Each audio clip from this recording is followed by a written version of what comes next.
It's Friday, finally Friday. So let's kick back and talk some college football. There is no better way to celebrate a Friday than to talk college football. I mean that's the way I see things. If you're new to the channel, welcome to Golden Blue Dude. I am Golden Blue Dude, and all we do around here is college football. So if you don't like college football, you're not going to like this channel. But if you love college football, then you're going to love this channel. So if you come across this channel, you're a college football fan, and you're not subscribed, what are you waiting on? Go ahead. Hey, look, if you end up not liking the channel, you can always unsubscribe later. But I guarantee you, if you love college football, you're going to love the channel. And as a quick reminder, like I try to do at the beginning of every live show, is remind everybody, if you haven't, please hit the like button. Not to pat me on the back or give me a compliment. When you hit the like button, it helps the video hit the YouTube algorithm. When the video hits the YouTube algorithm, it gets suggested more people see it, more people click on it, and boom, we have a bigger audience. So that is how you grow a video. And I often wonder why people do not suggest hitting the like button more, because it's a very vital part of growing a live show. So hold on real quick. As usual, I forgot. Hold on, guys. I forgot to put the StreamYard link in there. So give me 1 second. And that's how we do a call-in. We don't do any actual call-ins anymore. We do it through StreamYard. And no, you don't have to show your face on camera. Just whenever you hit the link, I'll see in the background, show me your face, and then you can turn the camera off, and then I'll put you on. So give me 1 second, guys. Typing it in here. I know I haven't learned my lesson on that. You would have thought by now that I would have remembered to put the link in before I even start. But no, that's not how my brain works. So I continue to not learn the hard way. All right, let me make sure everything's correct. All right, so there you go. And if for whatever reason the StreamYard link doesn't work for you, let me know and I will correct it. But that should be the link. All you got to do is click that, and that's how you call in. Once I put you on the air, you can turn your camera off. So, I know some people are not camera people. They don't want people to see their face. That's fine. You can turn it off. There's an option for that. If you want to ask me a question, or you have a comment that you want me to read, or you want to make fun of me and you want me to read a comment that makes fun of myself, it happens. All you have to do is hit the super chat button. That's that little dollar sign that you'll see on your bottom right-hand corner below the comments section. You just hit that, type in whatever you want me to read, whether it's a question you want me to answer or a comment you just want me to read out loud, or you want to troll me, you want to make fun of me. That's fine. All that's fine. So by hitting the super chat, I will make sure to put it on the screen. So whatever you type, I'll put it on the screen and I will address it. And if it's a question, I'll do, the best that I can to answer it, the best of my abilities to answer your question. So any questions, comments, trolls, you want to give me a jab or stick the old elbow in my rib, that's how you do it. Super chat, little dollar sign down on your bottom right. And it's a great way to support the channel. We greatly appreciate it, because this is my job, guys. I do this full time. I did have a part-time job there for a while, but you know what? I was like, I can't focus enough on my channel. It takes a little bit too much time. So I had to quit. So now I'll do this full time. I actually like this question right here. Thank you, Solo Road, for the $2 super chat. Do you ever wear just one t-shirt? No, I do not, as a matter of fact. Actually, I have a bunch of, whenever a shirt is old, by definition of old, it's usually more than 2 years old. If it's a new shirt, I won't do this. Or long sleeve shirts. I cannot wear long sleeve shirts. So what I do, unless it's a dress shirt, I'm talking about regular long sleeve shirts. So what I do is cut off the sleeves. I wear that as an undershirt. See, I'll show you real quick. Sleeves, not there.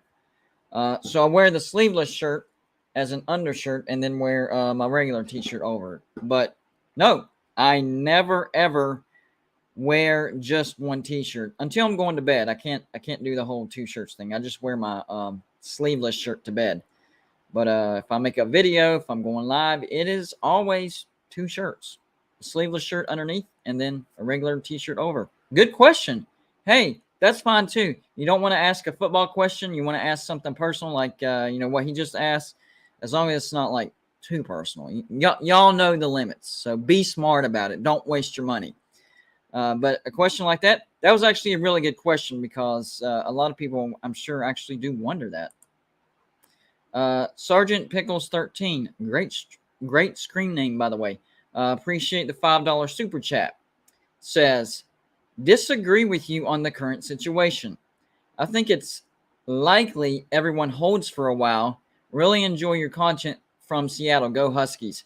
Coming from a Washington Huskies fan, and I think an underrated brand in Washington. Washington has a bigger brand than people realize. I still have Washington behind Oregon in brands of the Pac-12, but that's it. That's the only brand with USC and UCLA gone to the Big Ten. That's the only brand that I have over Washington. I have Washington over Utah. Some people have Utah over Washington. No offense to my Utah subscribers. I know I have a lot of those. You guys are great, awesome, loyal. But I'm sorry. Washington is the bigger brand. Now, in football, Utah is better right now, of course. But Washington is going through some coaching issues. Chris Peterson abruptly quit. But, man, he had Washington going in the right direction. So maybe maybe Washington can make a good coaching hire. As usual, Tony, jumping in early. What's going on, buddy? Hey, what's up? I watched your video earlier, the one you released about not pacifying Florida just because they don't want Miami. I agree with you, but you really think Sankey gives a shit gives a shit on what Florida that Florida doesn't want Miami in the conference? Yeah, I can admit that was more of a troll video, but I think it has something to do with it. I think Florida kind of reflects the mental games that's going on in the SEC. So yes, I singled Florida out because Florida has a vendetta against Miami, but it's really the entire SEC that feels the way that I described in the video. They don't want Miami to steal their recruits. They think that if they keep Miami out, they can attract recruits from southern Florida to come to the SEC. And so they're scared that if they put Miami in the SEC, that Alabama and LSU and Florida and Georgia and all those guys that recruit at a high level in Southern Florida won't get all the recruits that they're getting now. Yeah, no, seriously. You all right, buddy? Yeah, sorry. Yeah, no, honestly, I understand, but Kirby, and Nick need to grow up. Just because they lost one recruit to Miami doesn't mean they should ruin the chance of the ACC. ACC, what is it called? Getting more money with Miami and getting a bigger TV. Do you really consider Florida State a big TV market like Tallahassee? Really, I do, but I think Miami's bigger. I'm not going. That's why I said in the video, I don't think this is a Florida State or Miami, situation. I would say bring them both. I would think Miami should be above Virginia, and I understand they're trying to get a footprint in a new state with Virginia. But if you're going to do that, go with Virginia Tech. I think Virginia Tech has the bigger footprint. I think they have the bigger. Well, I know for a fact that they have a bigger fan base. Their product is better. Their revenue is better. Everything about Virginia Tech is better than Virginia. So it's the Virginia edition that really doesn't make sense. Hey, Jeff, what's up, buddy? Hey, Jeff. Hey, roll tide. I hear you, man. What's going on today? Did you see that last thing I sent you? Yeah, I actually wrote it down, and I was going to talk about it. Yeah, where SI did, I think it was the top 20 or 25 schools and where they ranked them in all those categories. That was actually really interesting. Yeah, that one thing that I read really is what I wanted to talk about the most, and that's why I titled the video the way I did. ESPN, well, number one, they're trying to get the rights to the Pac-12. SI is reporting that, right? So Fox, whenever I heard that Fox is not even bidding on the Pac-12, and in the video, I said it, but I'm going to say it again. I didn't think, I was like, that makes sense. Pac-12 falling apart. Why would anybody bid on that? But after hearing what I heard today, I was like, man, that might be a mistake, because now ESPN is the leading contender to get the TV rights to the Pac-12, and that's putting Fox and the Big 12 on an island. So, in my opinion, I think Fox needs to get the TV rights to the Pac-12. And, if they want to pick off the Pac-12 and end it in the future, so be it. But for now, you got to keep ESPN off the Pac-12, because they could either, split them up and split teams up like what I read. They want Kansas State, Iowa State, Texas Tech, BYU, and Houston to the Pac-12. And then on the other side, you'd have West Virginia, Oklahoma State, and Baylor with Notre Dame to the ACC. So they could chop up the Big 12 that way, half go that way, half go the other way, or consolidate the ACC and the Pac-12 and create sort of a farm system like I was explaining in the video, where the SEC is the cream of the crop. They're the top. So the biggest brands in the ACC now can be bumped up to the SEC, but the ACC/Pac-12 put together, that's still a pretty good conference, and that's still going to make a lot of money for ESPN. So ESPN is looking to dagger Fox, is what I'm seeing. Well, and the first thing they're going to do, and they're actually in negotiations right now, is ESPN wants to get rid of the Pac-12 network, and they're going to incorporate the Pac-12 network in with the ACC network and double the ACC network. And once that's done, that will really kill Fox with the chance to get the Pac-12. Oh, yeah, absolutely. And what do you mean by kill? Can you guys? I've heard that term before. Kill. Do you mean actually like eliminate the chance of? Yeah, eliminate Fox from college football, because that's basically ESPN's only competitor now that CBS, got out negotiated by ESPN for the SEC, which really ticks me off. I wanted CBS to win that because I just love the intro. It has one of the best intros of all time. I have, college football on CBS, and then, I have that at number 2, but number 1 is the NBA on NBC. So I hate seeing that go, but hey, ESPN won. Now it's between ESPN and Fox, and by Fox not bidding on the Pac-12, they're putting themselves on an island with the Big 12. It's not a good deal for Fox. Actually, it's a good thing, because you can have all the Pac-12 games on ABC. Yeah, exactly. Yeah. So people forget that ABC is affiliated with ESPN, so that was a really good comment. Yeah.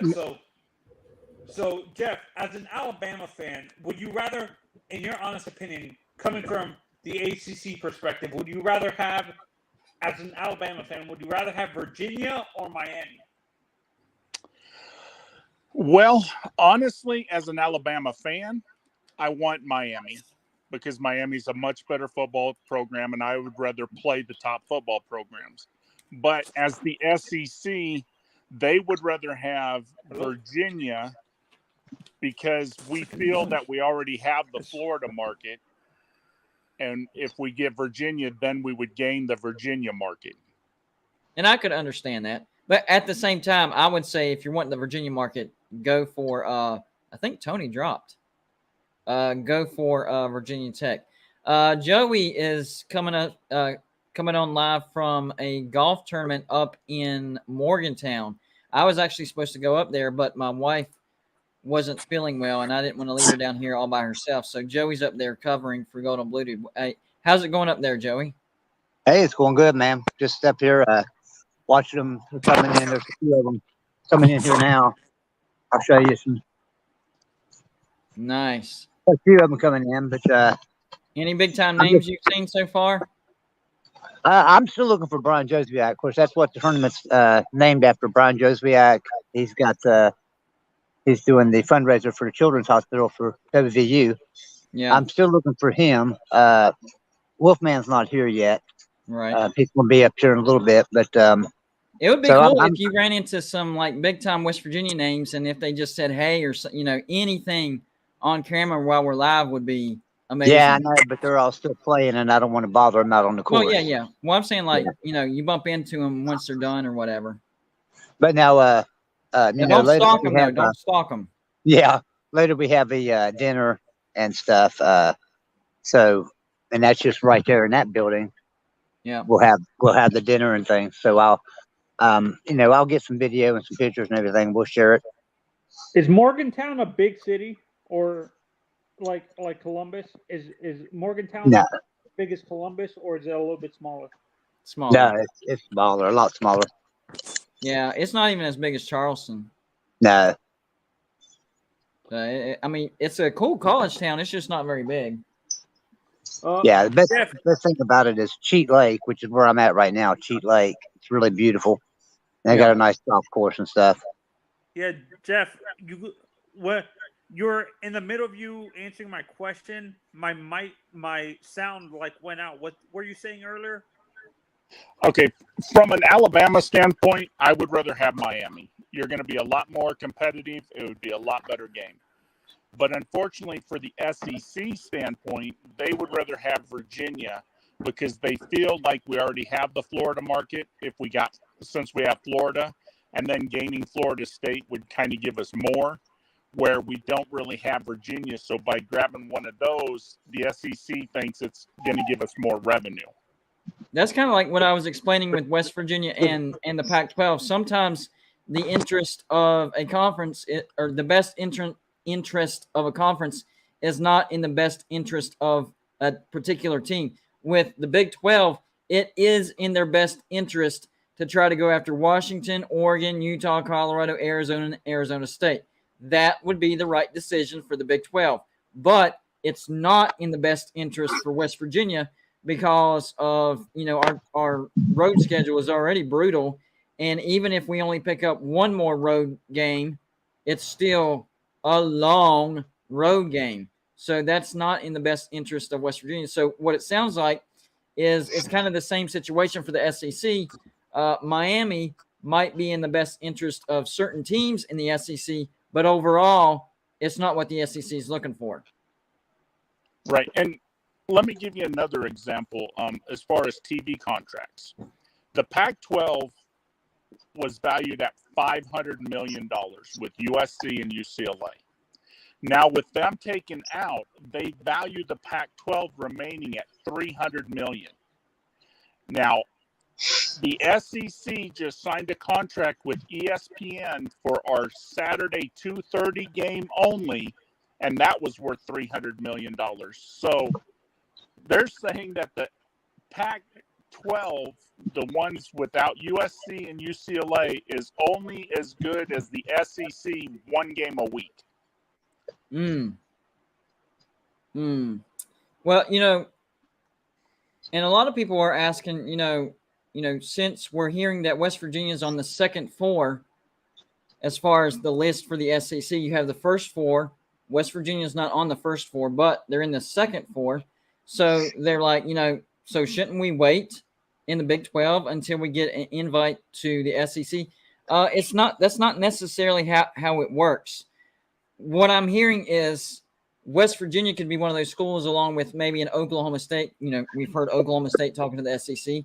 Oklahoma State, Baylor out of the Big 12, where eventually they might get the call up to the SEC. But right now, ESPN wants all those teams in the ACC and then bump the other four brands up to the SEC, and then those teams would fill in the void that those teams would leave. Now, in the future, if the SEC expands it even more, then West Virginia would get the call up again to the SEC, and then the void that West Virginia and whoever leaves behind will be filled by more teams. Does that make sense? It does. And here's a good question for you, because I don't have this answer, but you will. Let's say the ACC and the SEC somehow made the same amount of money or within, a few million. where would West Virginia rather be? Would you rather be in the ACC where you got your rivals, or come to the SEC where it's going to be harder? If the money's competitive, ACC, like not even hesitating, Exactly. 100%. If I know the ACC secure, if I know that the money is competitive, ACC all the way. Exactly, because it would be a lot easier for you guys to win championships. Plus, you guys have all your rivals Right. in the ACC, where the SEC, you know, do you really want to play Alabama, Georgia every other year, you Right. know? And do you want to Well, I mean, those would be good teams to play, but for us, you know, they're not really any rivals. It doesn't get any emotion out of me. I want to watch games where I'm emotional about it, where I'm invested, you know? Right. Plus, if you go to the SEC, you guys would really have to step up your recruiting. Yeah. And let me ask you this, Jeff. Imagine the Iron Ball not happening anymore. You don't get to play Auburn anymore. How would it affect you?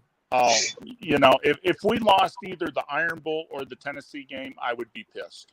Exactly. People don't realize this is going to sound weird to say, and it even sucks to say, but I would rather lose to Pitt than not play them at all.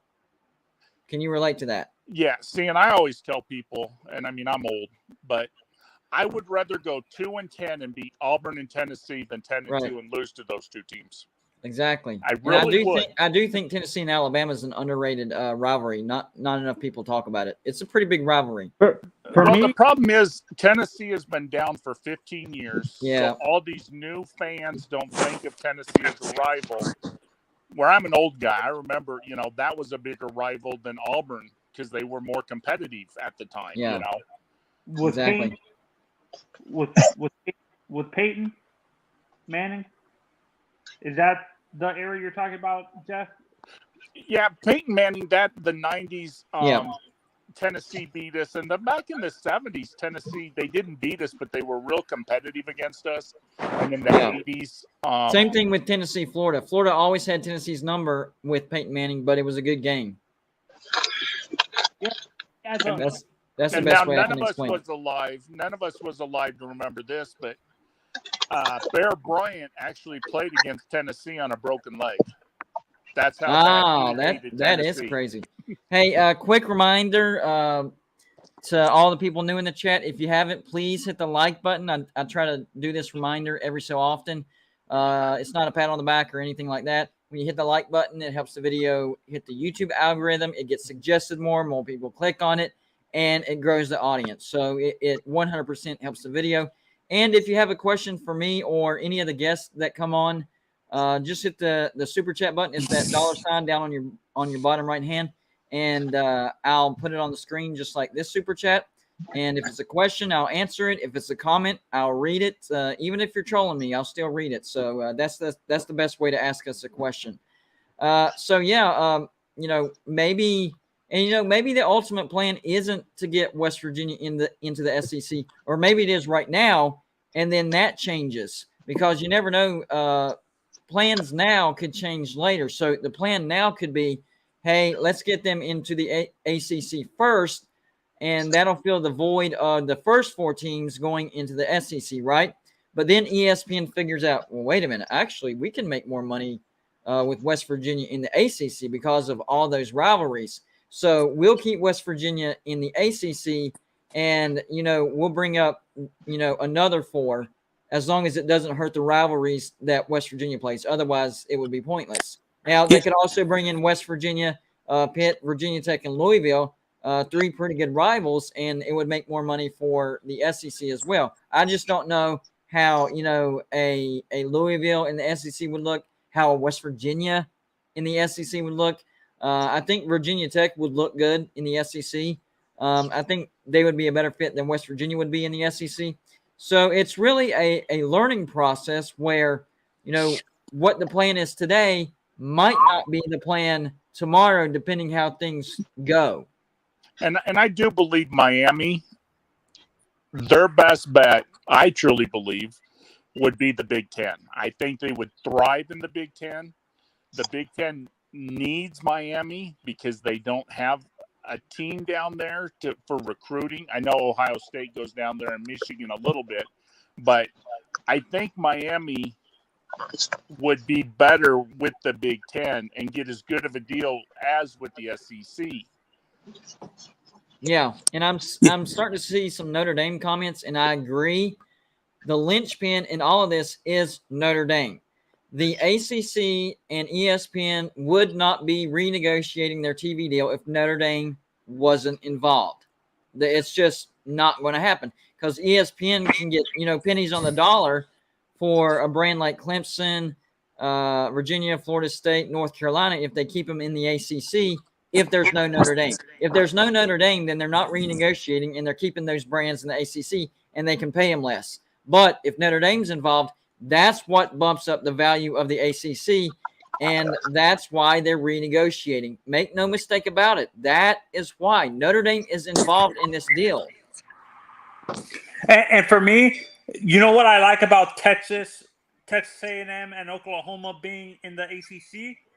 It's a reforming of the old Southwest Conference with Right. LSU, Texas A&M, Texas, and Oklahoma, because they were in. Wasn't LSU originally in the Big 12 before they went to the SEC? I don't think. No. I don't think they were even in the Southwest Conference. Now I could be wrong, but they were not in the Big 12 for sure. But I was actually thinking. I was thinking about that the other day. That Arkansas, Texas A&M, and Missouri specifically, they went to the SEC to get away from Texas. Right. So now that Oklahoma and Texas are coming to the SEC, now they're like, oh, man, we got to deal with the Shorthorns again. Come on, guys. And that's why the SEC didn't tell Texas A&M until it was voting time, hey, we're bringing in Texas and Oklahoma. We're going to vote on it. What? Because they knew they had been talking to Texas and Oklahoma for a good 6 to 8 months before the news was actually broken. But they didn't let Texas A&M know because they didn't want Texas A&M to make a big deal. Now, like I said in my video earlier, Texas A&M was not going to leave if they would have found out sooner. That's not going to happen. The SEC just didn't want to deal with Texas A&M's drama, if they would have told them earlier than voting time. Yeah, no, and I agree with Jeff. I think it would benefit Miami to go to the Big Ten because how they're recruiting, I think, would fit more the Big Ten style football than the SEC. Do you agree, Jeff?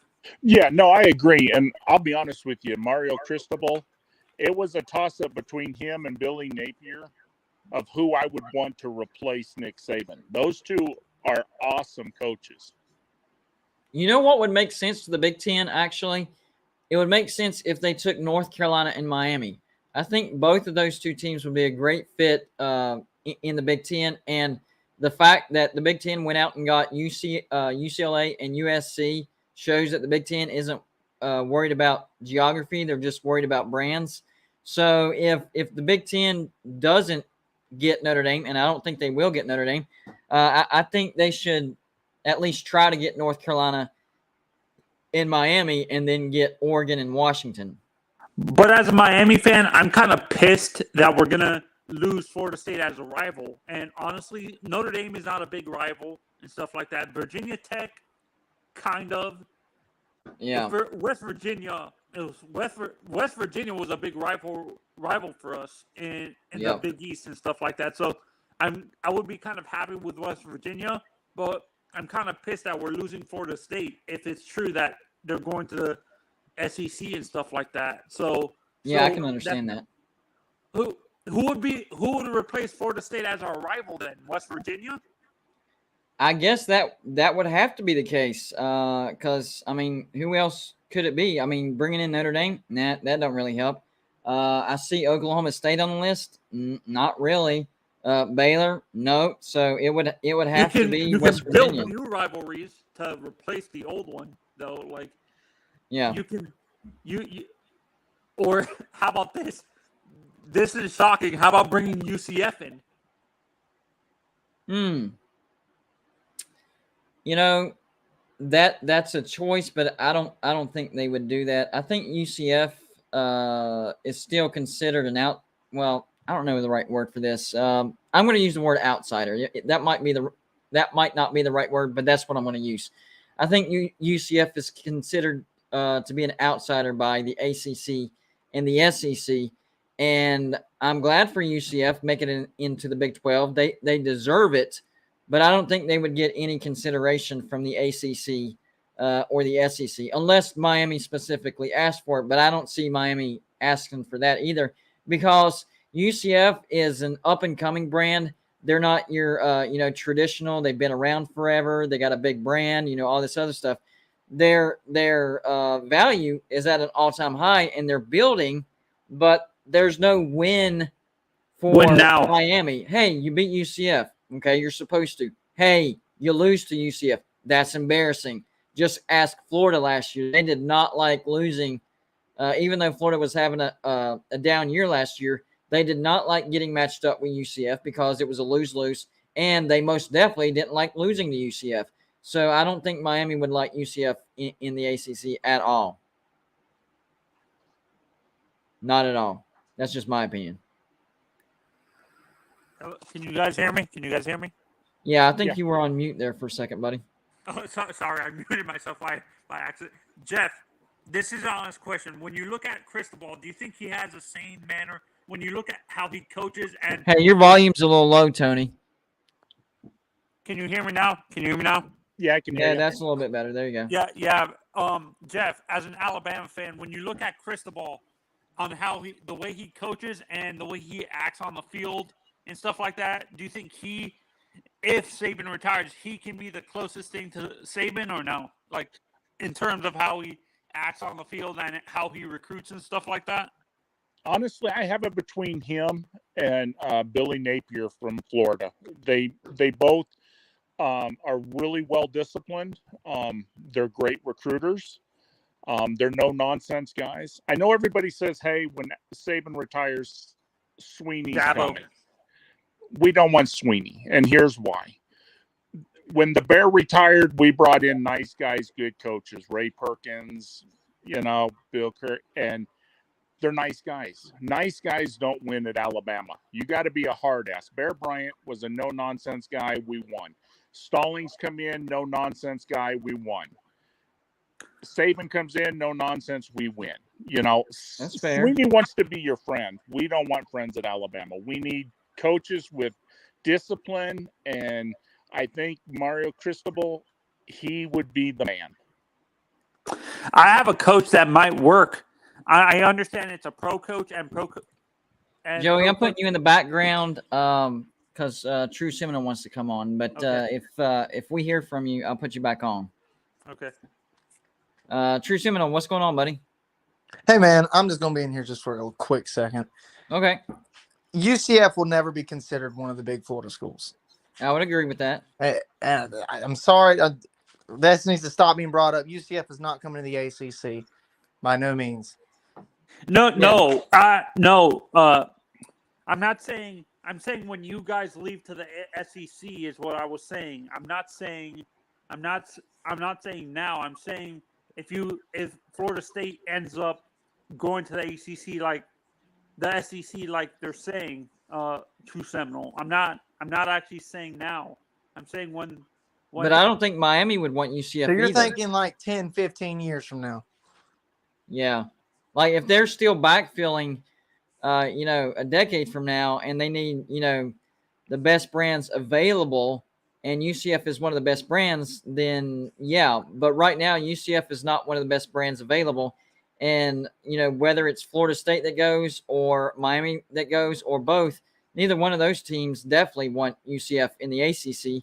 And I think True Seminole is actually hitting the nail on the head. That right now, not really anybody considers UCF as a power team, even though they're going to be in a power conference. Now, maybe if they have success in the Big 12 right off the bat and they can sustain it and they, turn some people's eyes, hey, they're making some money over there. They're successful. Then they would be considered. But right now, at this date and time, I would agree with True Seminole and say that UCF is not a top brand that would be considered for SEC or ACC. Actually, then would you rather have Cincinnati over Cincinnati then? I think Cincinnati's proven more. Yeah. And Cincinnati has built-in rivals. Yeah. People forget Cincinnati was in the Big East there for a little while, and they have some decent rivalries Cincinnati, Louisville could be a good rivalry. Cincinnati, West Virginia, Cincinnati, Pitt, Cincinnati, Virginia Tech. I think Cincinnati would definitely be a better addition than UCF.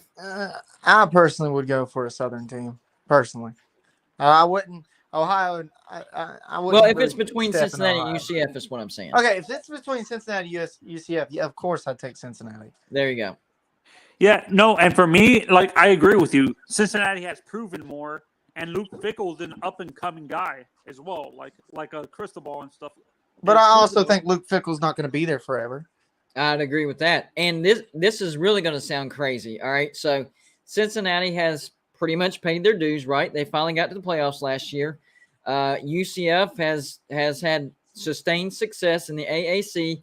Houston's really up and coming. I mean, they had a great year last year, but I think that Houston would get the nod over both of those teams simply because I think they have better potential and I think they have more money-making capabilities. They're in a major metropolitan area. I think Houston is the top 5 city as far as size in the United States. I know they have to compete with Texas and Texas A&M for fans, but between Cincinnati, UCF, and Houston, it's going to sound crazy, but I think Houston would get the nod. How about Baylor? Houston has the best recruiting. Yeah, the recruits that come out of Houston are just phenomenal. I mean, yeah, they don't go to Houston, but I mean, you can get recruits. Yeah. How about Baylor because of the basketball with Scott Drew and stuff like that? That would help if they lose North Carolina. You can. Oh yeah, I would take Baylor over all 3 of those. I'm talking about the group of 5 teams that would who out of the group of 5 teams that are being bumped up to the Big 12. What's the most likely? And that's why we're talking Houston about in there. I think Houston would be number 1. We're talking about the ACC after it's lost, like say. Right. Y'all are saying, like, theoretically, if the ACC lost Clemson, Florida State, and UNC and somebody else, right? Virginia. Okay, so we're talking about if the ACC is no longer even considered a power conference now. This is a good question by John Waffle H2P. Appreciate the $1.99 super chat. He said, what's going to happen with Memphis? I think Memphis just made a really smart move in renovating the Liberty Bowl. I encourage anybody that hasn't seen the renderings of what the renovation is going to look like to check it out. It looks gorgeous. Spectacular. Really good. I think Memphis is definitely in the mix. I think Memphis would beat UCF to the ACC. I think Memphis would beat Cincinnati to the ACC. And it would be close between Memphis and Houston because Memphis is a new territory for the ACC. That would be a footprint in the state of Tennessee. So I think Memphis is in the conversation. But Memphis screwed up by saying no to the Big 12. I would definitely take Memphis. I would, especially with the whole renovation, putting $100 million in there. Well, now also another school that's also spending a bunch of money right now is Texas Tech, right? Yeah, they just $200 million. Yeah, $200 million. Check. Yeah, that's Texas A&M has more boosters than people realize, more wealthy boosters than people realize, and they have the second largest fan base in the new Big 12 right behind West Virginia. I think there's value to Texas Tech. The only issue that I have with Texas Tech is their location for the ACC. I think their location would actually be great for the SEC.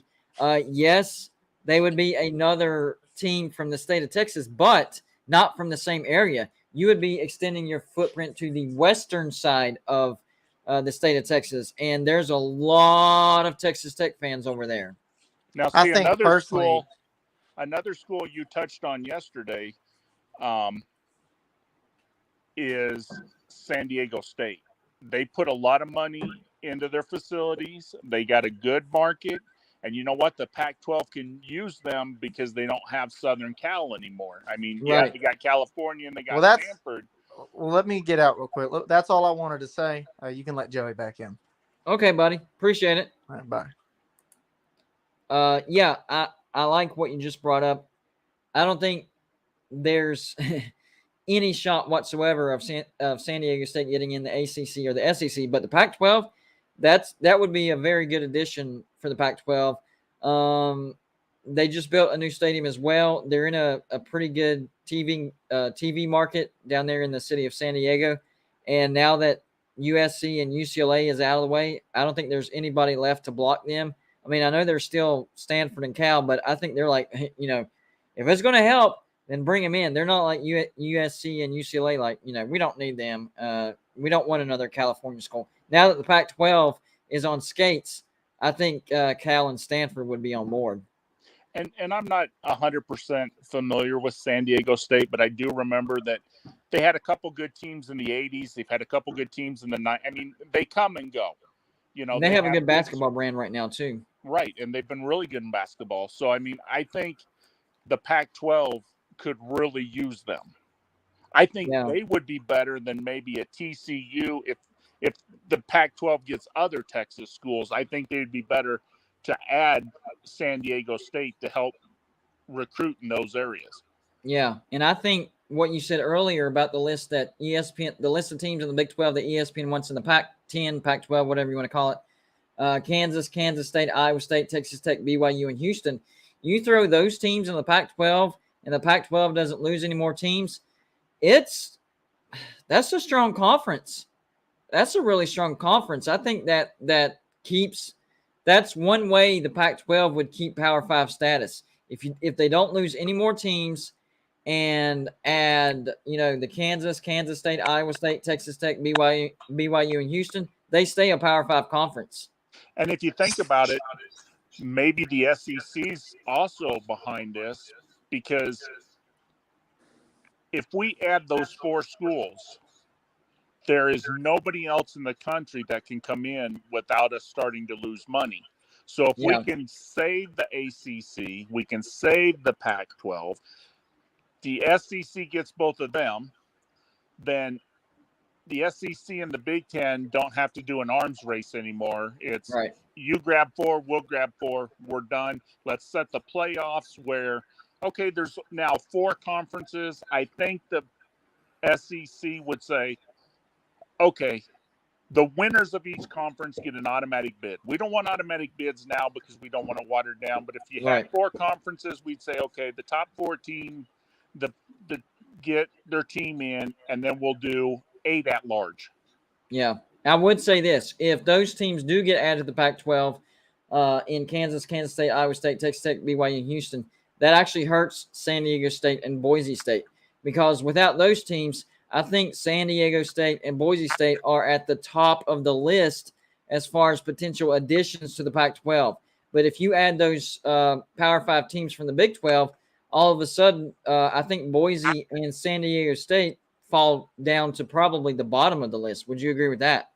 I do. Now, I don't have the list in front. I sent you a list earlier. When you add those, I wrote it down. Add those teams to the Pac-10 or the Pac-12, but how many did that come up to? Did it come to like 17 or 18? That's 16. So you're going to need 4 teams from the Pac-12 would have to pick up. So that would leave spots for a Boise. And that's if you don't pick up like a TCU. If you take TCU, that's down to 3 spots, but that's still 3 spots open. That would be room for Boise State, San Diego State, and who else? Colorado State. Colorado State might not be UNLV if they can actually get fans interested. Yeah. So it would leave at least a couple places, and then if the ACC loses 4 and they gain 4, they would be back to 14. So now they got to pick up 6 teams, and that would leave spots for Memphis. That would leave spots for Cincinnati. And then you'd have 4 teams of 20, which would give you 80 teams. Right, exactly. And we've made the argument that really there's only about 48, 64 at the most that should have a realistic chance. Right. So now you're going to let at least another 16 have a chance. Yeah. And anybody in the comment section, if y'all have a question or you want us to read one of your comments or you got a troll, whatever, just hit the super chat button, that $ on your bottom right. We'll put it on the screen like I did with John Waffles, and we'll leave it up there. We'll talk about it. We'll answer the question to our best ability. So if there's anything that anybody wants us to address specifically, super chat's the way to go. Hey, GBD, I posted an article in the back chat. If you're able to read that article, if you're able to share it and read it, so we can look. It's talking about the proposed, and there's a video looking at a proposal for the Hurricane Stadium, the Miami Hurricane Stadium, and stuff like that. Yeah. Can you send that to my you know my email, right? So you can't look at. I posted the article in the back chat. Yeah, I see it. Hold on. It didn't let me before, but it might now. There it Now, is. see, I heard that was one of the things Mario Cristobal, when he went back to Miami, he said that in Is order. it screen sharing it? No, Can it's you see- not. Okay. No. I'm looking at it right now. It says, wow, they are revealing new plans for a Hurricanes football stadium. That's exactly what I was talking about earlier. Let me read this real quick, guys. It says, for nearly 15 years, the Miami Hurricanes have played their home football games at Hard Rock Stadium. Prior, the Orange Bowl was considered their stadium, but they have always been in downtown Miami, never in Coral Gables. However, there could be something new in the works from John and Johnny Ruiz. On Monday night, the Ruiz duo revealed an updated plan of what he calls the Tropical Park concept. Wow. And bring a new home football stadium to the Hurricanes program in what should hold near 65,000. I think that's a perfect number, by the way. Ruiz says there would be a retractable roof in play as well. Wow.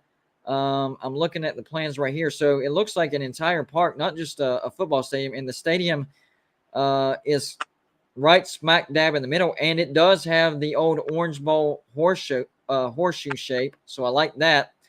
And Says it's on the lake. It's on the lake. Yeah, I see. It's right off the lake, actually. There's two lakes, and it's off the northern lake.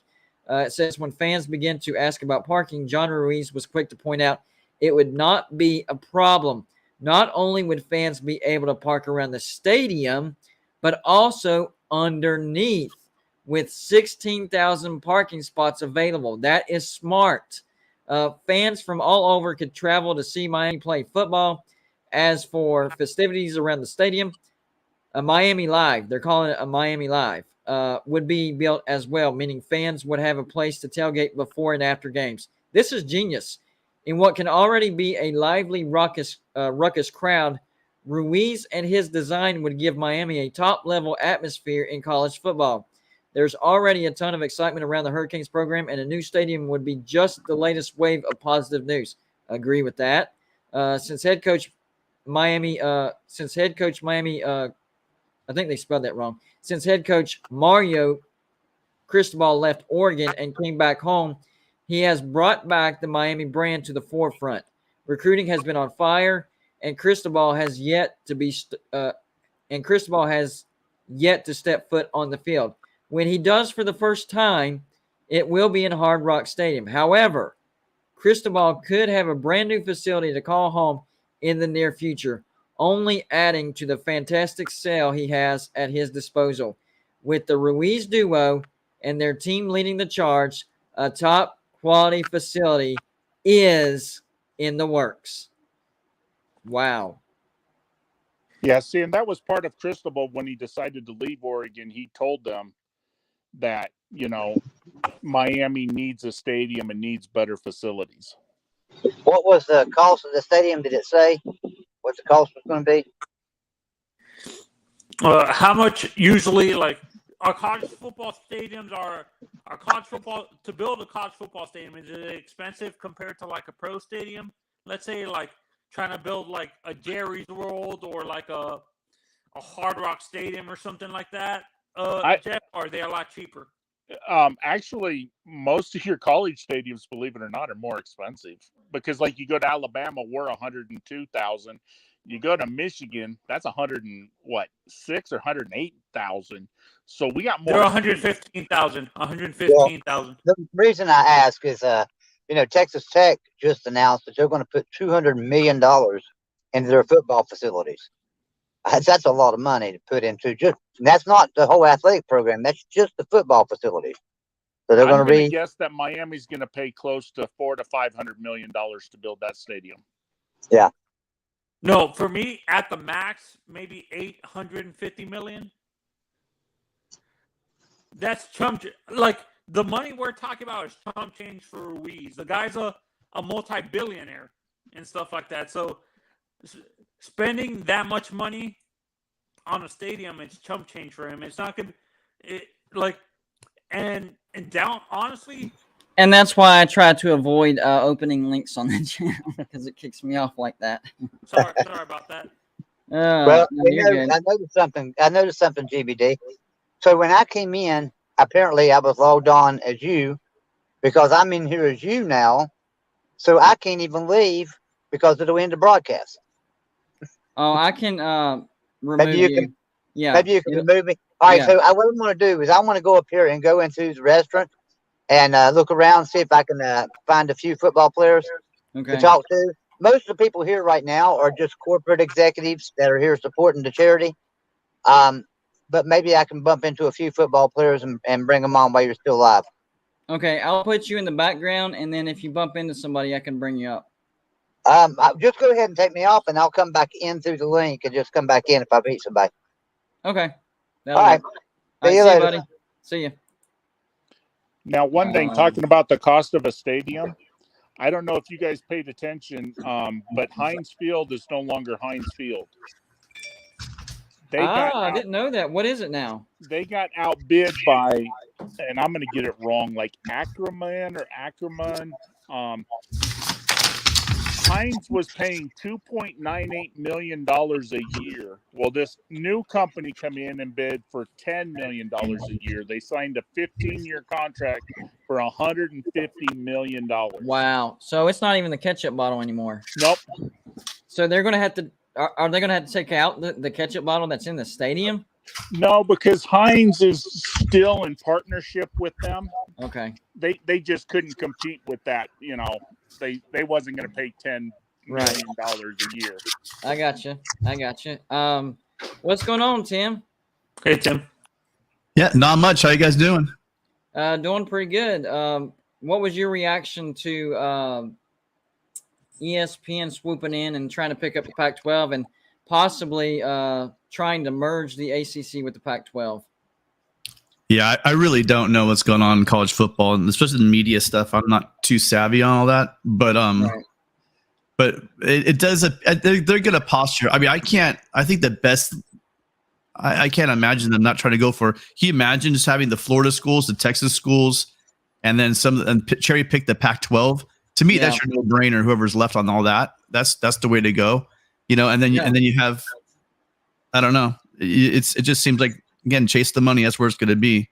But anyone that's saying not to add Miami, like the SEC wouldn't add Miami, I really want to hear the numbers on that, because if there's any program, if you took a snapshot right now of Florida State, Miami, and Florida, I'm taking Miami. No offense. Sorry, Seminoles. I mean, I think traditionally the Seminoles, like they've got a great following, you know, and I think the TV numbers, I was watching USCFootball.com. Ryan Abraham was naming the teams that have the most million TV viewers for a game, and I was shocked that I think Florida State was higher than Miami, higher than a lot of other schools. It was like maybe on the list, it was really high, shockingly high. So the numbers were there for Florida State. I'm still not sold on. Again, people keep.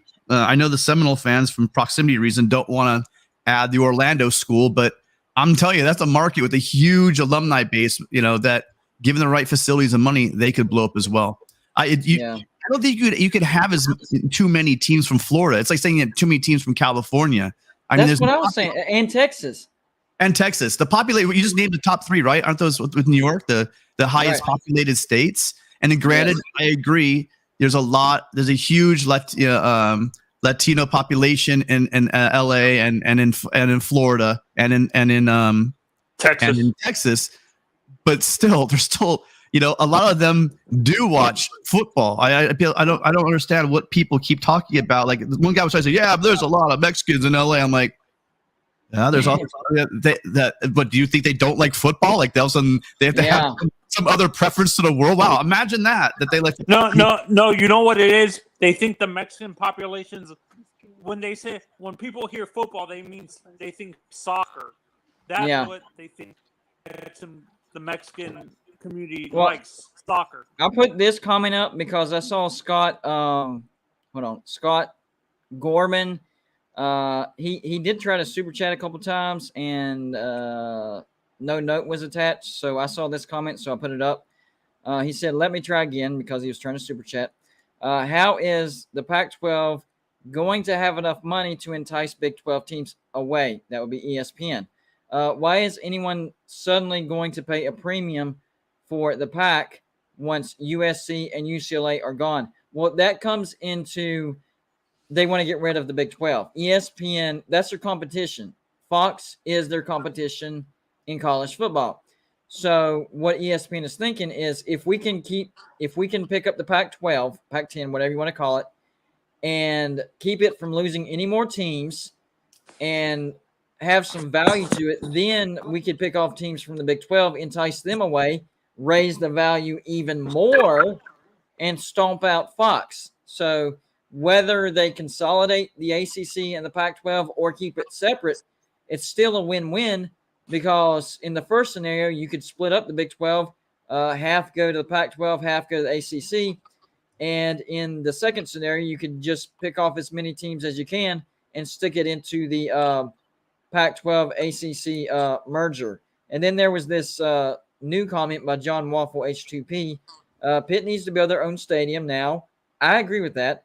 Tepper could build it. Oh, I got you. Tepper could build it. Yes. The only thing that I've heard about Pitt as far as not building an on-campus stadium is there's no room. There's no ground to do it. But you could, lease some land or buy some land that's nearby and build your own stadium, because it's not working. The NFL stadiums are not working for these college football teams. There's no atmosphere. There's really no crowd. I mean, neither, however you want to say it, Pitt or Miami can sell out. Like one game, if there's a Notre Dame coming to town, they'll sell out. That's it. But besides that, they can't sell out, and the atmosphere is just flat. So I would agree. Both Pitt and Miami need somehow to build a stadium. I would like to address the last two things. The first one is about you can't have enough teams from Texas or Florida. The Southwestern Conference will argue with you because they let too many Texas teams, and Texas had all the votes and they controlled everything. That's where the SEC don't want too many teams from one state, because then that state has more votes than the others. Yeah. Well, I would say in one conference, I would agree with that. But as far as like the ESPN family, them owning the state of Florida or them owning the state of Texas, whether it's, Texas A&M and Baylor and the SEC, and then maybe a Texas Tech in the Pac-12, a TCU in the Pac-12, a Houston in the ACC, split it up like that. That way, not too many teams are in the same conference, but they're still all under the ESPN brand, if that makes sense. No, and that's 100% correct. You don't want those teams to be at Fox. Right. Well, I want to push back on that, because here's my point. When you talk about Southwestern Conference, that was years ago when TV money wasn't what it is now. None of us, I don't care if you're the SEC, I don't care if you're the Big Ten, don't walk around saying that your presidents of the university are still making the decisions. All this is being run, and it's going to be more and more towards what Fox and what ESPN say. We're already seeing that. We're already seeing all the tradition of college football ripped apart to feed the almighty dollar machine. And so to think that if you had, like, say, 3 or 4 teams from the Florida schools, first off, they're all competing against each other. I mean, why on earth are they going to work together towards something else? Tony, I'm going to rotate you out. I have a couple people in the background, but if you want to jump back on, you can jump back in line, or just stay on. You don't have to jump off. Just stay on, and I'll put you back on. I'll rotate you back in. Could I ask him a question before I go real quick? Yeah. Hey Tim. Being that you're a USC fan, Your volume's down, Tony. Can you hear me now? Yeah. Yeah. Tim, since you're a USC fan, do you think they can have enough money to push in to rebuild, like to redo the Coliseum, so they don't have? They already spent. Renovating. They spent a crap ton on renovating the Coliseum. I'm not sure if you've seen it. Go ahead and look at a picture of the Coliseum in 2018 and look at it last year to 2021.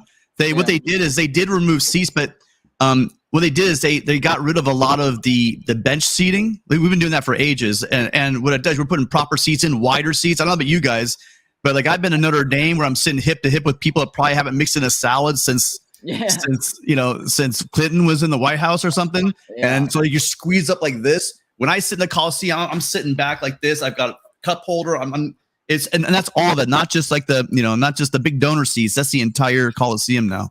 So they put a lot of money into the Coliseum. And what's weird is Tony Altomare was talking about the fact that for the 2028 Olympics, they're going to rip everything up and raise the floor so there's room for the track. And the old people out there that remember, there used to be a track that ran around the football field at the Coliseum. And what USC did is they dropped that down to build a bunch of stuff in. Well, now apparently for the Olympics, they're going to have to raise that back up again in order to make it happen. So I'm wondering if we're going to play, this I'm thinking, maybe in 2028, SC's going to be playing at SoFi for the season. Because we had the Rams with us when they're waiting for SoFi. So maybe now we'll move into their place for a year. That makes sense. Which I'm not looking forward to. I'm going to rotate you out real quick, buddy. Yeah, sure. J-Dub, what's going on, buddy? Well, I remember the track around the edges of the Coliseum. I do too, actually. It wasn't. It was a while back, but it wasn't that long ago. All these Latino football fans, they're not college football fans. They watch the pros. Not true. Not true. Not true, J-Dub. If you watch a Miami game on TV, you'll see a lot of Hispanic people in the stands. Yeah, you go to USC tailgates. Miami. Those plans for that Miami stadium, you're talking about $1 billion. $1 billion. I haven't seen the numbers for it. Not happening.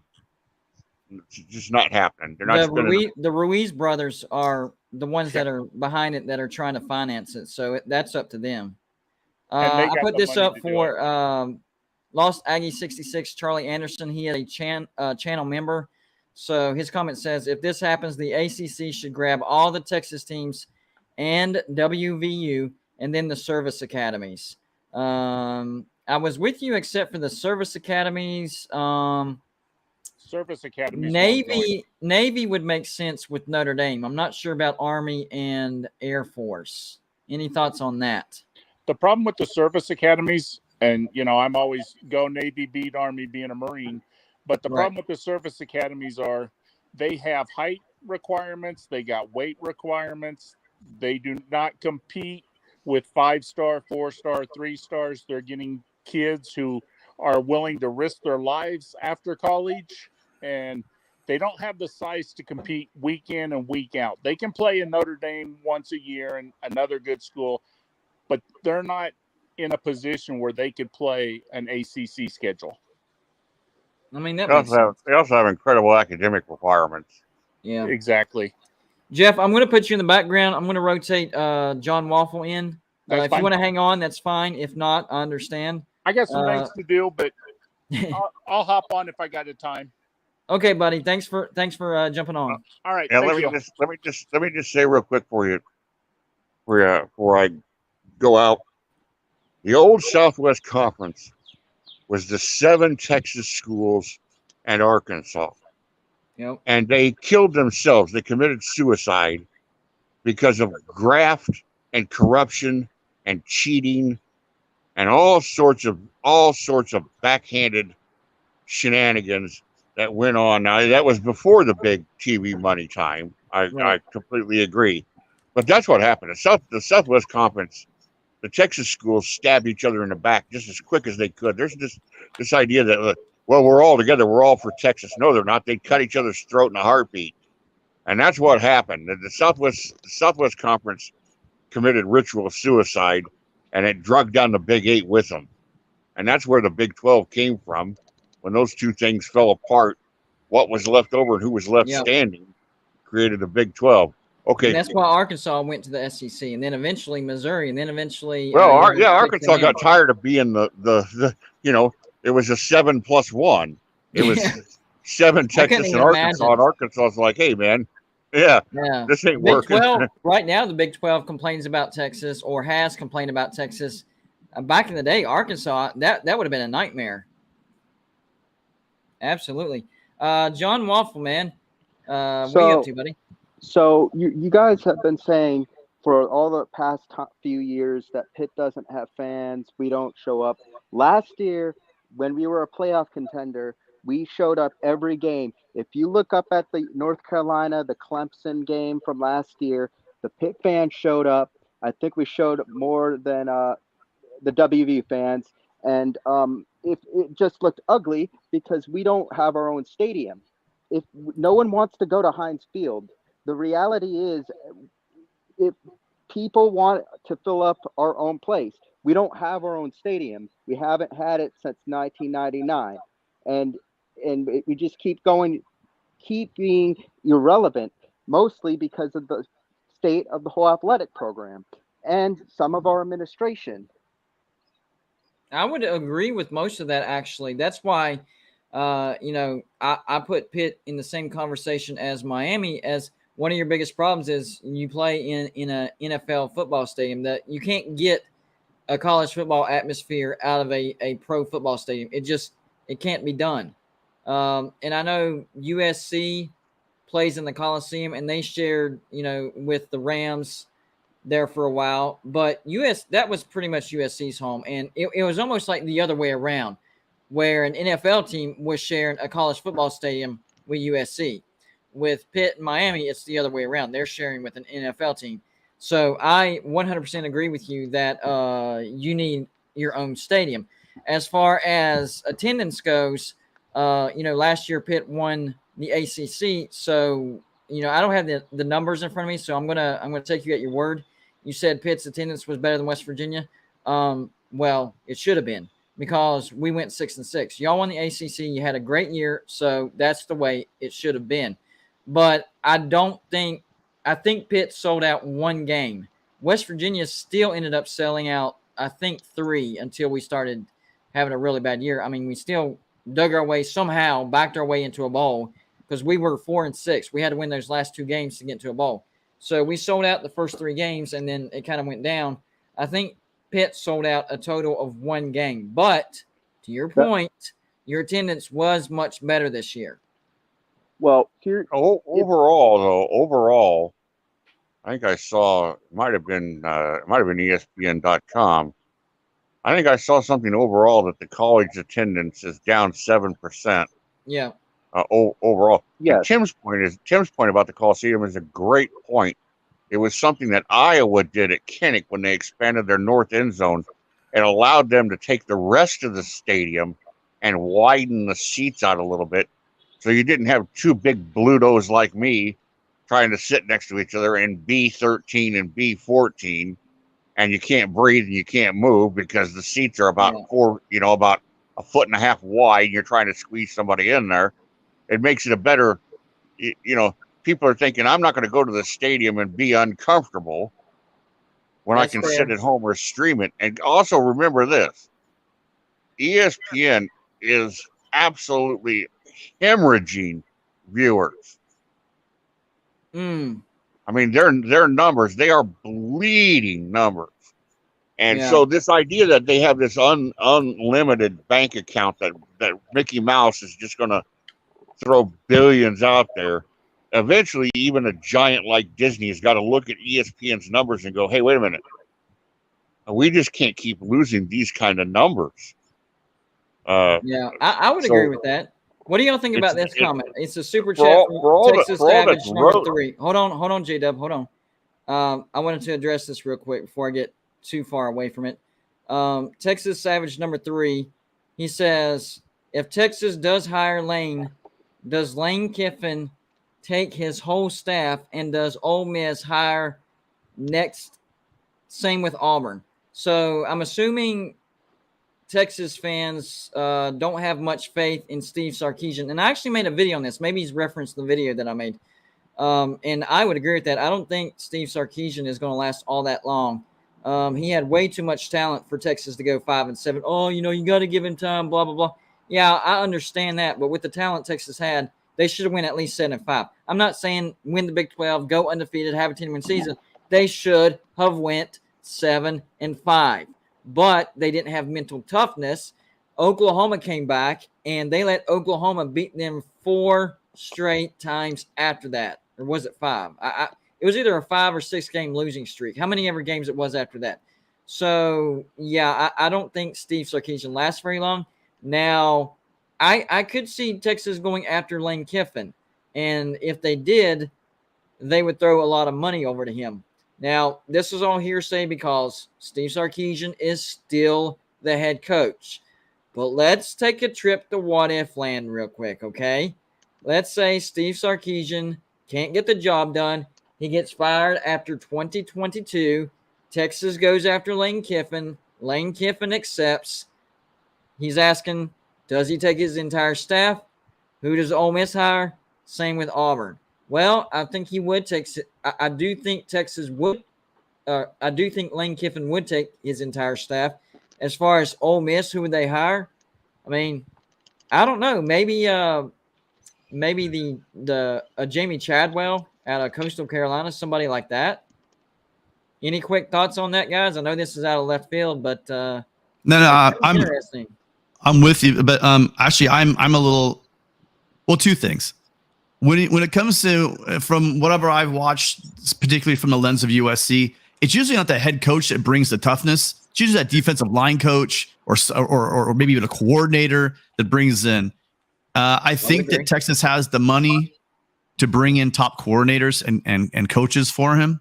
You know, I mean, really, your strength and conditioning coaches, those guys really also bring a lot of the culture of toughness to the program because those dudes see the players way more than even their own position coaches. So nice. I do believe that it's a culture thing. Like you're saying, he's a change there, but I think he's a good coach. He just needs the right staff behind him. And I don't know if he's found that fit yet. I don't know. Instead of getting rid of Sark, you bring in new coordinators. I can follow up on what Tim just said because it was after Texas came to Ames and got beat by 23 points.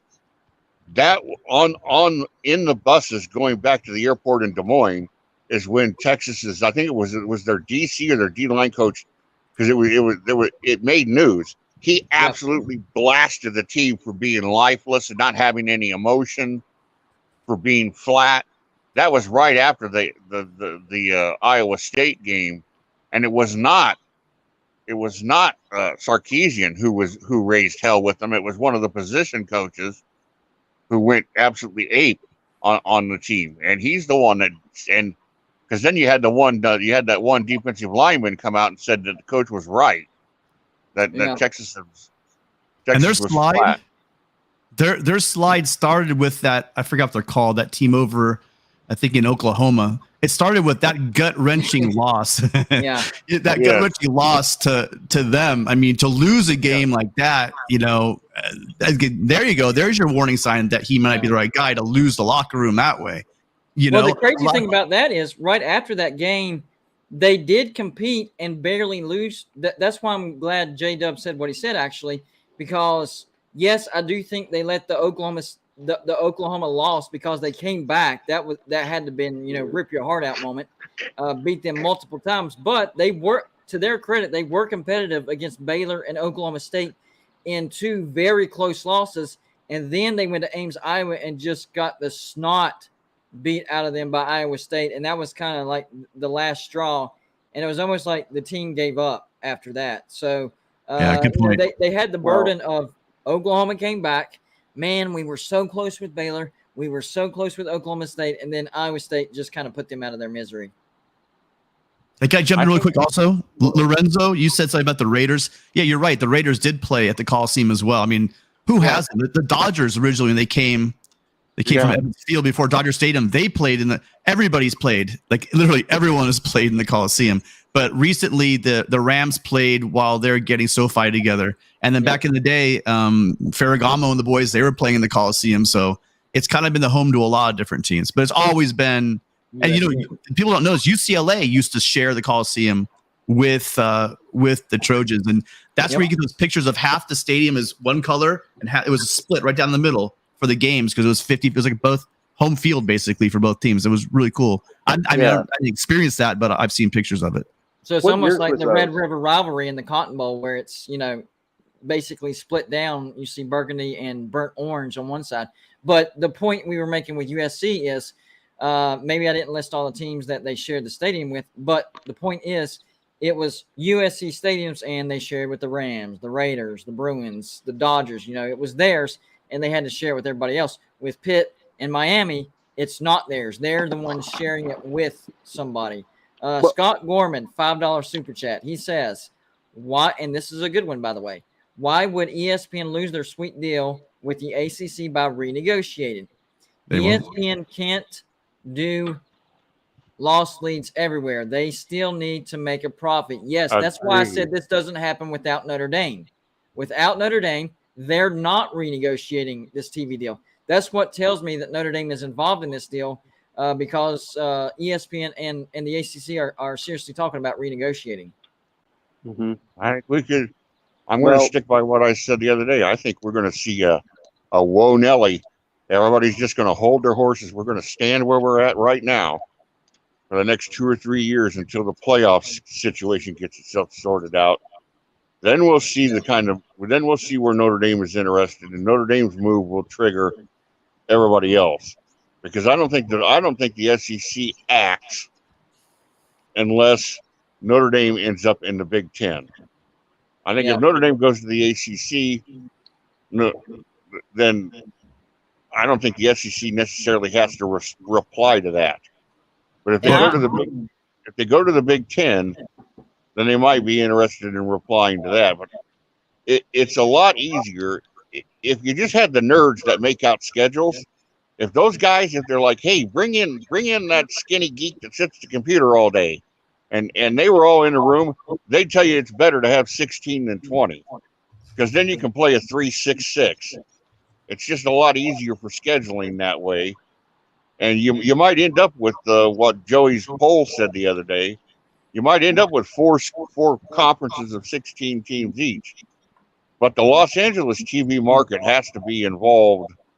I mean, USC and UCLA brings the LA TV market to the Big Ten. I mean, that's. And you got to remember, we don't support USC football like we should or UCLA football. But you guys, when I walk around Costco, I see Ohio State hats. I see Michigan hats. I see Notre Dame hats. I see Alabama hats. There are a lot. You got to remember, in LA County alone, there's 10 million people. Let that sink in. Just the county, not LA. The city's like maybe 3 or 4. I think it's 4 million. But the and that's just LA County. You also have Orange County, where I live, just south of it, within like 30 miles, and we have an additional 4 million people down here. So you look at about 14. You thought 14 million people. These spread out to San Bernardino. This whole area is full of college football fans. So when the Big Ten moved in and stole that, it's not the fact they're getting USC and UCLA, because I mean, do the Bruins really even have football? No, I'm just kidding. That's not true. They do have good fans. But they grabbed a whole market to watch their Big Ten, and I think it's going to be a coup for them. What did you think, John, whenever you heard that the ACC and ESPN are trying to renegotiate? Did Notre Dame immediately pop in your head? Well, yeah, but I also thought North Carolina would have had something to do with this, because they are, in my opinion, the crown jewel of the ACC, at least with their basketball brand. I think Florida State and Clemson, I mean, I was either way, because are they trying to renegotiate to get out of the conference, or are they trying to make more money? I'm in the middle of this. Well, I think it's an overall thing, because what ESPN wants to do is they want to renegotiate, number one, to get those 4 brands and to graduate them to the SEC. But at the same time, they want the ACC to be more valuable. That's why I think Notre Dame is involved in this. And that way they can turn their eyes west. Well, with West Virginia, not really west, but other teams in the Big 12, like your Oklahoma States, maybe your Kansas schools, Texas schools, whatever.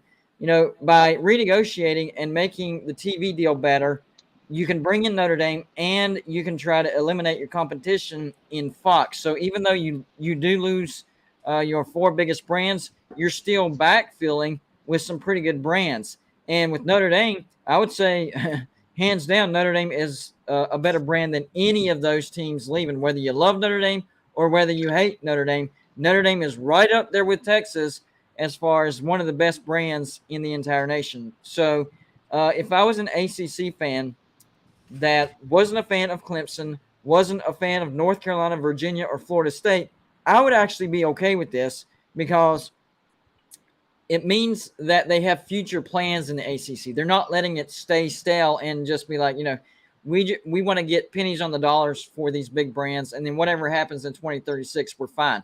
No, they're wanting to make the brand more valuable, bring in Notre Dame, and then go out and get some other brands to make it to where all the best brands, besides the Big Ten, are in either the ACC or the SEC, and you eliminate your competition in Fox. Because remember, Fox is not bidding on the Pac-12 now. Now, they might change their mind since ESPN, is making a big noise about the Pac-12 possibly merging with the ACC. But right now, they're not even bidding. So the only conference that Fox has its hands in right now is the Big 12. So they would be on an island. And if the money's good enough from the ACC, they could get teams from the Big 12. I'll say this. The Pac-12, I just can't see. I can't see if Oregon, Washington, Cal, and Stanford are still together. I can't see Cal and Stanford allowing any talk of people who I'm sorry to say this, just don't know what they're talking about. Keep bringing up UNLV and Boise State. Those schools in no way, shape, or form are Pac-12 quality schools. They're not even a shadow of what a Pac-12 school would be.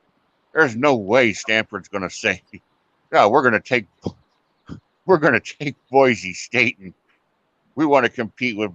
They're not even. I mean, they're not even the ugly stepsister in that argument. They'd more be inclined to look at somebody like a Rice, maybe an SMU, a San Diego State is a lot more close to what somebody like Stanford and Cal Berkeley could live with than like a Boise State or a UNLV. I wonder what Tim would say about that. Well, I think now that USC's out of there, the next two biggest brands and I think by far, leaps and bounds. Well, actually, UCLA too. They're down now, but again, people have short memories. UCLA, much as it hurts me to say, has had some, under Toledo, and then just they've had some good programs. Even under Mora for a while, they had some pretty good programs. But I think now UCLA, USC are gone. That leaves really Washington and Oregon as the two big dogs. Right. And I just don't see those conferences surviving. I mean, I honestly don't trust anything what the ACC or any ESPN is saying right now. No, they need so for the Pac-12 to survive and Big 12 to survive. I mean, past this, just what we're doing right now, this intermediate stage, for either one of them to survive, they're going to need to come together. The ACC, as we all know, is locked in together. There's nothing they can do about that one. But those two in 24 and 25 are all going to be free agents. And you said, JW said the San Diego market, I mean, it's, who knows how the Aztecs will perform if they get a bump up to the big leagues, you know what I mean? If they get moved into a larger conference, they've always been saddled. Marshall Falk played in front of almost nobody, right? Darnay Scott played in front of nobody. Why? Because they're playing in the WAC, or I can't remember what they're in. And so they just got screwed. I have friends in San Diego State, great school to go party at as well. But you have to realize that they have the fan base. They do. They have a great fan base. It's a huge market in San Diego. So I think they might be, again, like I look at the same way I look at Central Florida, same kind of way. I do see that. But I think, what do you guys think about this? I'm not going to name the podcast because guys drive me crazy. I'm sorry, I'm not giving them. But one guy, you guys all know what I'm talking about. One guy's an Oregon Duck and one guy's an Irish guy. Oh, yeah. And they had a great, those guys are delusional, but they have a great entertaining show. And they came up with an idea, and it kind of makes sense. And first off, I think the Oregon guy was a little bit delusional, thinking that the Irish are going to hitch their wagon to Oregon. But anyway, that's Oregon fans for you. They always, they're a lot bigger than they think they are. But but they said, what about this? What if we had the Alliance? And by the way, SEC, J-Dub, the Alliance had one purpose and one purpose only: to stop ESPN from taking over the playoffs. And in that, it was successful. Yep. I guess. I mean, everyone says, what a failure. For The rest now, was window for dressing. now. It was all window dressing. The other stuff was window dressing. It was maybe Fox behind the scenes saying, whoa, everyone step up, stop. Do not let these guys own the playoffs with ESPN, because here's what's going to happen. Everyone will make a lot more money if we're all competing with, CBS and make it multi-level with CBS, Fox, just like they do in the NFL. Everyone else has a piece of the pie, and they'll all compete and they'll all make more money. If ESPN had gotten that monopoly, it would have been screwed. So again, the whole idea that they'll all be together and they're friends and the Big Ten's not going to steal USC and UCLA, that's all just window dressing. That was one thing and one thing only. It was to stop ESPN from taking over the playoffs. And then they were hugely successful. The only thing that would have made sense about that is the alliance was the Pac-12, the Big Ten, and the ACC, right? The ACC is ESPN. That would have made more sense if it was the Big 12. If it was the Pac-12, the Big 12, and the Big 10, then that would have made that theory make even more sense. I'm not saying you're wrong and I don't believe you. I actually do believe you. But what role did the ACC play in that? I mean, I know it was their commissioner, but their TV deal is through ESPN. So that was the only thing that kind of threw me off about that. And the one thing that people are not talking about enough is the timing of all this. Okay, so Notre Dame's TV contract with NBC ends in 2025, right? They'll probably renegotiate that. The grant of rights for the Big 12 is up in 2025. Pac-12 is 24. Big 12 is 25. I'm pretty sure. Okay. But anyways, so even the end of grant of rights and Notre Dame's TV deal ends at the same exact time. So that's why I'm not just throwing West Virginia in that. That's all Big 12 teams. If nobody signs their grant of rights prematurely, then they're a free agent in 2025. That includes West Virginia, but that also includes Oklahoma State and all the teams in the Big 12. And that's why I think there's a little teeth behind this bite, because of the timing that's behind everything. And that's why I believe that the only reason the ACC and ESPN would even think about talking about renegotiating their TV deal is if Notre Dame was involved. And it does make sense because of the timing of everything. Yeah, I can't speak to. Yeah.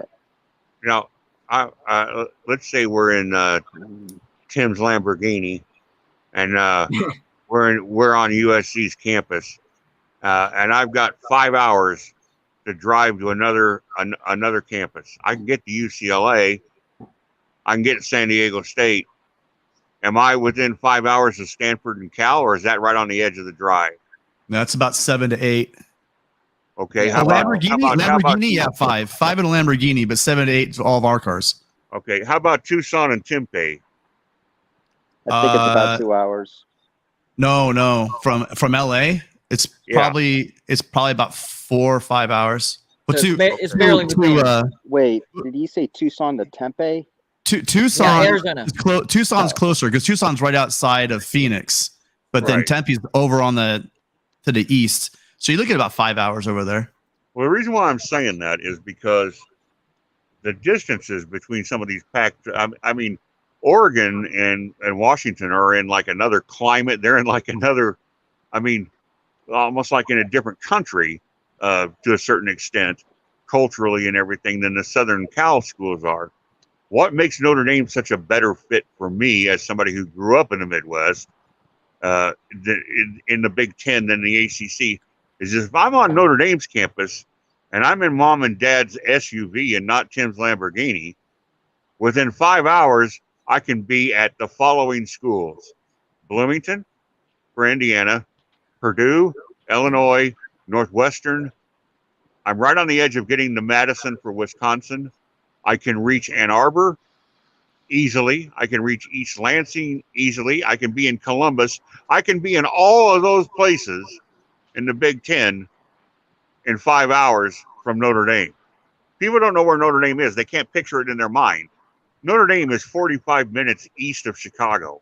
It's right around the tip lip of Lake Purdue. Michigan. Southeast, yeah. It's near Purdue. Yeah, I've been there several times. You know, and it culturally fits there. Notre Dame's quote unquote home crowd unquote, is all the Catholic neighborhoods in Metro Chicago. That's where Notre Dame's home fan base is.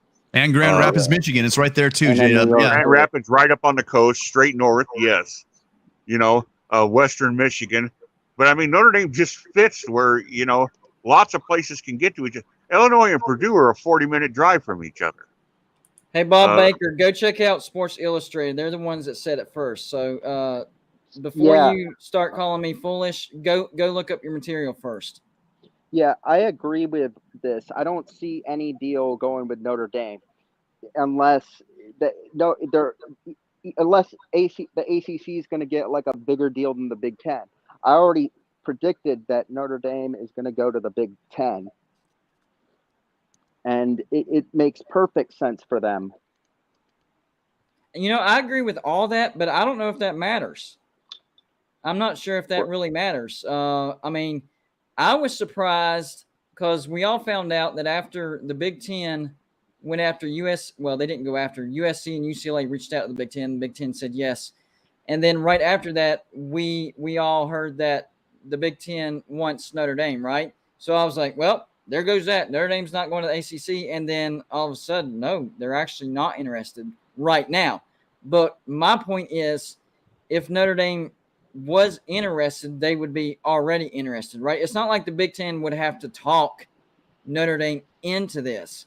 So that's why, I agree with all you said, J-Dub, as far as they fit better in the Big Ten. Of course, 100%. Most of their rivals, and now USC being in the Big Ten, almost all their rivals are in the Big Ten. But apparently, that doesn't matter to Notre Dame. Well, Notre Dame, they're not jumping to the Big Ten. But Notre Dame doesn't need to just join. I mean, they already make a lot of money. I think that, not as much as Tim you said think. a few days ago, that they can join in a few years because if they see where the flow's going. And see, that's one reason why renegotiating the ACC and ESPN is also important, because if Notre Dame is to join the Big Ten, let's go down that road for a minute. If they are to join the Big Ten, then that falls under ESPN and the ACC renegotiating to break the grant of rights. But ESPN would want Notre Dame to join the ACC. So if they think that Notre Dame going to the Big Ten would be a result of them renegotiating with ACC, they're not going to do it. Well, I mean, and really quickly, when has Notre Dame ever had a problem with dropping or caring about the rivalries? Because I mean, Michigan State's is pretty close to the rivalry with USC. It may not get the hype, but every year for what 50? How many years do they play Michigan State every year? And they dropped them like a hot rock. They just dropped them. But I don't think USC and Notre Dame are the main rivals. I think they're almost as big as rivals as Ohio State and Michigan. Am I right? I would agree. They're not a conference rival. They're probably the biggest intersectional. Yeah, they are. I would say the number one out of conference rival. Number one. It might be the most popular. It might not get the numbers, but if you want to talk about two schools, I mean, when you talk about USC and Notre Dame, how many national championships were decided or either taken away or from those two teams in that rivalry? We have 14. I don't care what you say. We have 14, not 13 Heisman trophies among those guys. We have over 20 national championships between those two. So, I mean, when you talk about a rivalry, I think it's up there with I don't think it takes a second seat to anyone. Maybe today's climate, like right now, sure. Absolutely. It's not. But, as far as all-time rivalries, there's been more All-Americans, more first-round draft picks. You just go down the list and find me another rivalry that has more. Because there isn't one. With this NIL thing coming through and all that stuff, I think they need to go back and grandfather and give Reggie Bush back his Heisman Trophy. I'm an SD fan. I'm not sure about that one. I'm an SD fan. I'm not sure about that one. I've already made a video about that before all that, about a year ago, actually, last July, about that. Well, I'll tell you what, I don't think they should, but everyone else, all the other Heismans out there, all the hypocrite Heismans out there that never took a dime, right? Yeah. We'll start with Cam Newton first. When those guys hand back their Heismans, then I think Reggie should not have his. But any Pollyannas out there thinking that all those guys that have hardware, weren't taking bags, I got news for you. That's You're living in crazy. And the crazy thing is he was ineligible when he won the Heisman, but he didn't get money to go to USC. He got money from a marketing agent, but I'm not litigating that now. I don't know, Golden Blue. I mean, he broke the rules. So if we're going to say, hey, you know what? You're ineligible, etc., blah, blah. You can't win the Heisman. That's fine then. Let's take all those other Heisman. How many Heismans will we have left, John? If we took all the people that took money, how many? Not very Oh, many. I'm sorry, John. Sorry, Jeff. My bad, Jeff. How many? And John, how many would we have if we got rid of all the people that took money? I don't think we'd have any, you guys. Would Dorsett Yeah. have his? Yeah, You- he you would sort of- because he played. He didn't cheat. Maybe Starbaugh. There, we'll give one. There's one guy that probably didn't cheat. The rest of them. And Dorsett. Oh, Well, come on, dude. I don't Hey, care. John, I don't care. don't be I a don't care homer, what bro. anybody. I don't care what anybody says. Auburn gave Cam Newton's dad $180,000. I don't care what anybody says. Oh yeah. He's not the only one. You know, I mean, He wasn't caught by the right hypocrisy person. too dumb. Now, I Yeah. want to talk about USC Notre Dame because this is something I know about because of all the family and friends I have in Chicago. When USC goes to South Bend every year, they take over the city of Chicago. All of a sudden, all these USC alums come from out of nowhere. They have a big ass party. They take over on Thursday night, the Thursday night before the game. They take over Navy Pier. They all show up on Navy Pier and have a big USC rally at Navy Pier, and then they pretty get cool. what they call that you can see on the see the advertisements. They have what they call Trojan trains. They get the Metro, which is the suburban railway, runs out to South Bend. They load up like 2 or 3 trains, and so that people that can get on the trains at Union Station downtown on Michigan Avenue and ride out to South Bend on the Metro train. They don't have to drive there. They can just take a train for 40 minutes, and they call it the Trojan train. I mean, it's a big deal. USC. Do y'all remember whenever The Metro Georgia goes- went up to South Bend and played Notre Dame, and even the aerial shot from Notre Dame Stadium, it was mostly red. I have never seen an away team taking, like what you said, J-Dub, is what reminded me of this. I remember watching that Georgia game at Notre Dame. I have never seen a road team, especially that far away. I mean, it's not like, they're like a couple hours away. I mean, this is Georgia to South Bend, and they took over. I mean, it looked like a Georgia home game to me. It looked mostly Georgia. I've never seen that before. So it looked, I'm thinking, wait a minute. There's probably a lot of Georgia fans up in northern Indiana that we just all didn't know about. And since finally their team is coming to South Bend, they're like, even though I've said I was an Irish fan, I really lied. I'm really a Georgia fan, so I'm wearing my red. Oh. Okay, so don't be Well, mad. Sorry, I lied. That's because Johnny's sitting there holding 4 tickets, his season tickets. He's holding 4 tickets, and he's got a guy on the phone from Athens, Georgia, that's going to give him $2,000 for him. Yep. And he's like, $2,000. That would otherwise buy my entire season. Yes, sir. Sold. Yeah. That's now. You want to talk about a ticket. What I want to know is what the ticket's going to be in 4 years when Alabama starts their home and away with Ohio State. Can you imagine in the horseshoe, Alabama coming to the horseshoe for the first time? What those tickets are going to be like? That's What USC when they first announced, well, okay, hang on, Michigan fans, USC's coming to the big house on blah blah blah. Those tickets, zing, they go through the roof. I mean, bringing USC in and like you talk about, well, USC's going to play. Who cares about USC and Rutgers? All those USC alum that live in Metro New York. Exactly. I mean, who cares about Notre Dame? Who cares about Notre Dame going to Los Angeles? Notre Dame's got rich alumni all over the country. So these, you talk about like our host was saying about, the geography, it matters, but to some schools it matters less. And one of those schools that it matters less to is Notre Dame and USC, who's got the established fan base all over the U.S. Yeah, the aforementioned Chicago. Look up. So everyone's been to Chicago, the West and the Gold Coast, knows about the Navy Pier. Yep. Google. When you go to YouTube and look up USC Navy Pier, then go ahead and look I've up. actually seen it. Yeah, and look up USC Times Square, because like you said, Jay, that we've got alumni in Manhattan. We've got alumni everywhere, and they again, we get maligned Right. because we used to have a 93,000 stadium and we'd be lucky to pull 70 in the bad years, 60 in the bad years. Man. You know, so you'd have like 20, 30,000 empty seats. But again, around the nation, there are a ton of USC fans. And in the chat, I told some guy about the fact I was in London one time and a girl with an English accent said, "Oh, you go for the Trojans?" And I didn't understand what that meant, but you're saying I was a USC fan. And they didn't say, "Are you a South Carolina fan?" No, they didn't say South Carolina fan. Yep. They said, "Are you a Trojan fan?" So they're out there. It's going to be proves fun it to right watch. there.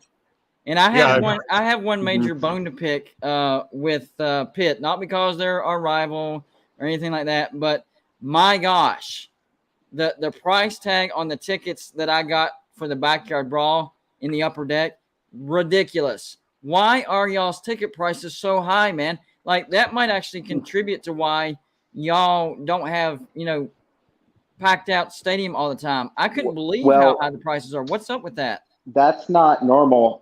It's really for the rivalry games and big games, like Tim was just saying. I mean, if you get big games like that, they're just going to be worth a lot of money.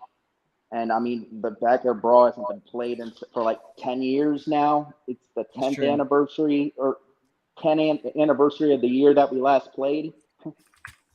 Yeah. I mean, well, the reason I said it surprised me is because I also went to the Virginia Tech game last year in Morgantown. I know that's not quite to the level, but it's pretty big rivalry, and the tickets weren't expensive at all. So, I'm going, and a bunch of people are going with me, and my brother buying a bunch of them, and then we pay him separately. But whenever we found out the price of the tickets, and it's not like 50-yard line or whatever, I was like, oh my gosh, this is a little ridiculous, because I was expecting, I mean, maybe a little higher than what I paid for Virginia Tech, but not that much higher. So I didn't know if that was a normal thing for Heinz Field, if that's a problem for Pitt, or if it was just because of the backyard brawl. No, as far as Pitt goes, one of my oldest friends in the whole world, and a guy I really consider a brother from another mother, teaches English and creative writing at Carnegie, and that's how you pronounce it. It's not Carnegie; you pronounce it Carnegie. Carnegie in metropolitan Pittsburgh. Right. And I asked him about Pitt, and he said the Pitt fans are a small group. They're very dedicated, but it's Pitt alumni and a certain group of Pitt fans. He says football fans in southwestern Pennsylvania root for the Stillers, and that's how they pronounce it, Still.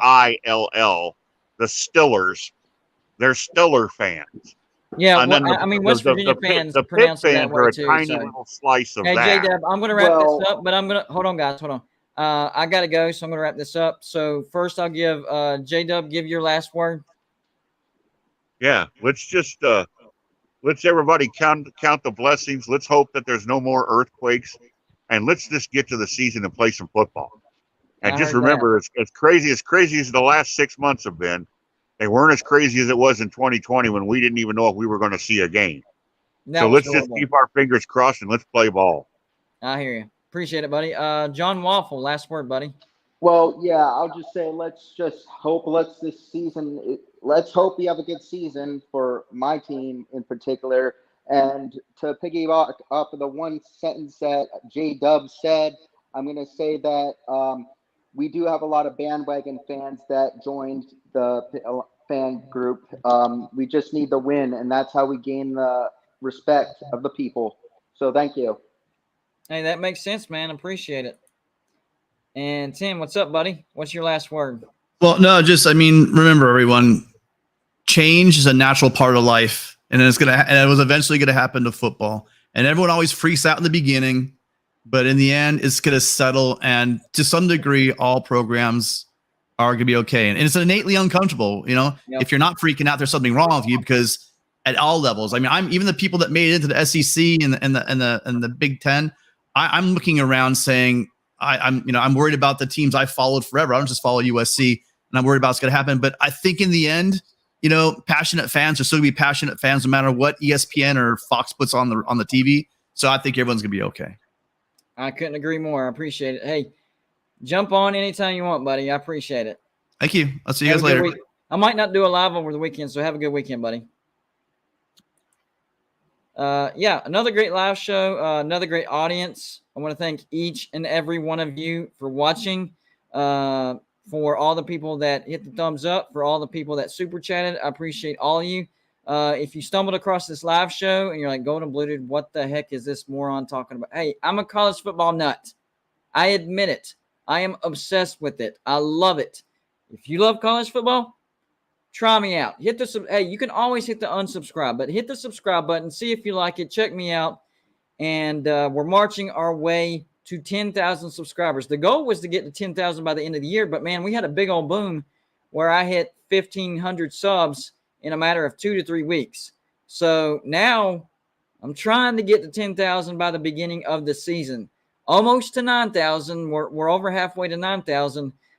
So tell all your family and your friends about Golden Blue Dude, and we'll try to get to 10,000 by the beginning of the season. And I will be doing a live show from Heinz Field. Well, I guess it'll still be called Heinz Field. I don't know. That football stadium that Pitt plays at. I'll be doing a live show there for the Backyard Brawl. I'm excited for that. I got me and about a dozen other guys going with me to the Backyard Brawl. So it's going to be fun. But in case I don't do a live show over the weekend because I don't have a schedule, so I don't know when I'm going to do my next one, y'all have a good weekend. And you know what? Today I'm actually going to throw in a Let's Go Mountaineers, guys.